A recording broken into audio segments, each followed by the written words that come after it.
আসসালামু আলাইকুম বন্ধুরা, আশা করি আপনারা সবাই ভালো আছেন এবং সুস্থ আছেন। দাম কমার পথে ইয়ামা R15M গ্রে কালার বা মেটালিক গ্রে কালার বলা হয় বা সিলভার কালার বলা হয়। তো এই বাইকটার বর্তমান বাজার মূল্য কত টাকা সেটা আজকের ভিডিওতে আমি আলোচনা করব। ভিডিওটি প্রথম থেকে শেষ পর্যন্ত আপনাদের ধৈর্য সহকারে দেখতে হবে, তাহলে বুঝতে পারবেন। তবে এখনও পর্যন্ত যারা আরমান সারোয়ার ইউটিউব চ্যানেলটি সাবস্ক্রাইব করেন না, তারা অবশ্যই আরমান সারোয়ার ইউটিউব চ্যানেলটি সাবস্ক্রাইব করে ফেলবেন, যেন পরবর্তী আপডেট নোটিফিকেশন পেয়ে যান।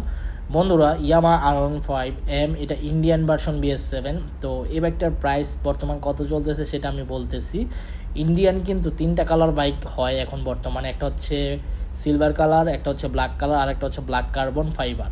তো এটা হচ্ছে সিলভার কালার। এই বাইকটার প্রাইসটা আসলে ওই দুইটা কালার থেকে অনেকটাই কম। বর্তমানে এই বাইকটার আস্কিং প্রাইস চলতেছে আপনার 5,75,000 টাকা।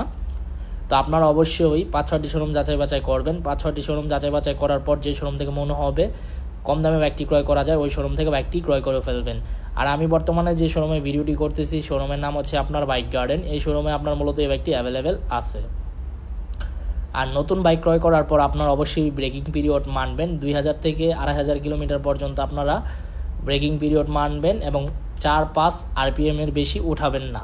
এবং আপনারা গিয়ার ঘন ঘন চেঞ্জ করবেন। আর মোবিল আপনারা 2,000 কিলোমিটার যদি ব্রেকিং পিরিয়ড মানেন, 2,000-এর মধ্যে আপনারা মিনিমাম 4-5টা ইঞ্জিন অয়েল চেঞ্জ করার ব্যবস্থা রাখবেন। তাহলে আপনার ইঞ্জিন লং লাস্টিং পারফরমেন্স ভালো পাবেন এবং মাইলেজ খুব ভালো বেটার পাবেন।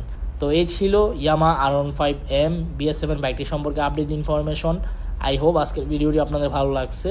দেখা হবে ইনশাল্লাহ পরবর্তী ভিডিওতে, এবং পরবর্তী ভিডিওতে কোন ব্র্যান্ডের বাইকের সম্পর্কে কথা বলবো সেটাও আপনারা কমেন্ট বক্সে কমেন্ট করে জানাবেন। ততদিন পর্যন্ত আপনারা সবাই সুস্থ থাকবেন, ভালো থাকবেন এবং আল্লাহ হাফেজ।